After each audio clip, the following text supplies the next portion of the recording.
বন্ধুরা আসসালামু আলাইকুম। রমজান মাস চলছে, সবাইকে রমজানের শুভেচ্ছা বা মোবারক। আজ আমি আপনাদের সামনে একজন প্লেয়ারদেরকে নিয়ে আসলাম। সেই প্লেয়ারের নাম হলো মিলন। তার অনেক পরিচয়।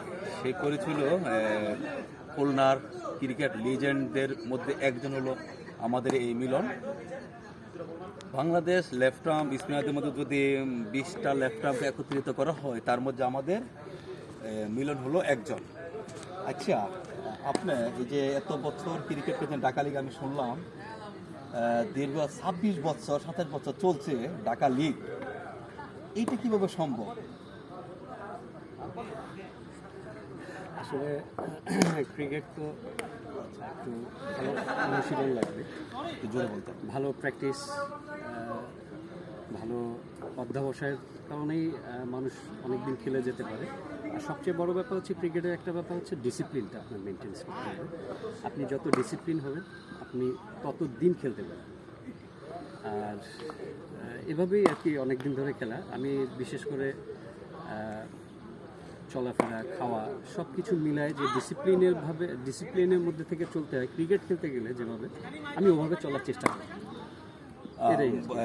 আমি ইয়াং প্লেয়ারদের উদ্দেশ্যে আসলে ওনাকে সামনে আনার মেন কাহিনী হলো, যারা ইয়াং প্লেয়ার আছি আমরা কিন্তু মনে করি 1-2 বছর ক্রিকেট শেষ, কিন্তু আমাদের মিলন কিন্তু তা প্রমাণ করে দিল যে আসলে কি আমি যদি ডিসিপ্লিনে থাকি আমার অনেক কিছুই বা অনেক কিছু দিতে আর অনেক সময় থাকে।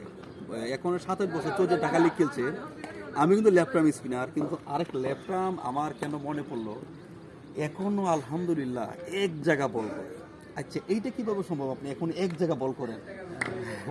ভাই আসলে ওই যে বললাম যে প্র্যাকটিস, যে ব্যাপারটা প্র্যাকটিস প্র্যাকটিস প্র্যাকটিস প্র্যাকটিসের বিকল্প নাই, এবং প্র্যাকটিসটা সঠিক ওয়েতে, এবং ক্রিকেটের কিছু বেসিক আছে, আপনি যদি এই বেসিকটা মেনে প্র্যাকটিসটা সঠিকভাবে করতে পারেন তবে আমার মনে হয় আপনি অনেক দিন এভাবে খেলে যেতে পারেন।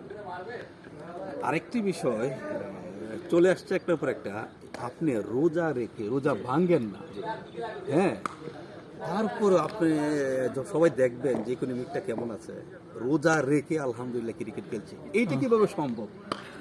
আসলে ভাই এটা তো আসলে আমরা মুসলমান, রোজা ফরজ, রোজা রাখতেই হবে। তো ওভাবে আর কি মানসিকভাবে একটা প্রস্তুতি থাকে যে আমি রোজা ভাঙবো না, এটাতে যেভাবেই হোক। আর রোজা না ভাঙার পিছনে ফিটনেসের একটা ব্যাপার থাকে। ফিটনেসের যে কাজগুলো এটা তো করতেই হয়, এবং সাথে জিমটা যদি একটু করেন আমার মনে হয় আপনি অ্যাভারেজ সব মিলায় যখন একটা প্যাকেজে কাজ করতে পারবেন, মানসিকতা, শারীরিকতা সব কিছু মিলায় আমার মনে হয় আপনি সকাল থেকে সন্ধ্যা পর্যন্ত ইনশাল্লাহ কাজ করতে পারবেন। আসলে মেন যে কথাটা বোঝা গেল যে ডিসিপ্লিন ইজ ভেরি ইম্পর্টেন্ট। এটা আপনার ক্রিকেট হোক, যে কোনো কাজের ক্ষেত্রে হোক, যে কোনো চাকরির ক্ষেত্রে, যে কোনো জবের ক্ষেত্রে হোক, হ্যাঁ, ডিসিপ্লিন ইজ ভেরি ইম্পর্টেন্ট। আমরা কিন্তু আরেকটা কথা বলছি যে খাদ্যের যে বিষয়টা, আমরা কিন্তু যে খাদ্যটা একেবারে মানে অখাদ্যের মতন আমরা খানা খাই, কি মিলন ভাই, এটা রাইট? আমরা কিন্তু পাই খেয়ে ফেলি, আসলে খাওয়ার পর আমার শরীরে এটা কতটা কী কাজে দিবে না দিবে সেটা আমরা খেয়াল করি না। বন্ধুরা, আমার এই মিলন ভাইয়ের জন্য সবাই দোয়া করবেন যেন আমাদের দেশে ইয়াং ছেলেদের জন্য কিছু একটা মডেল হয়ে দাঁড়িয়েছে এবং আর কিছু দিতে পারে ছেলেদেরকে।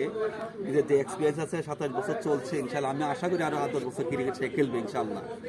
সবাই দোয়া করবেন মিলন ভাইয়ের জন্য। আল্লাহ।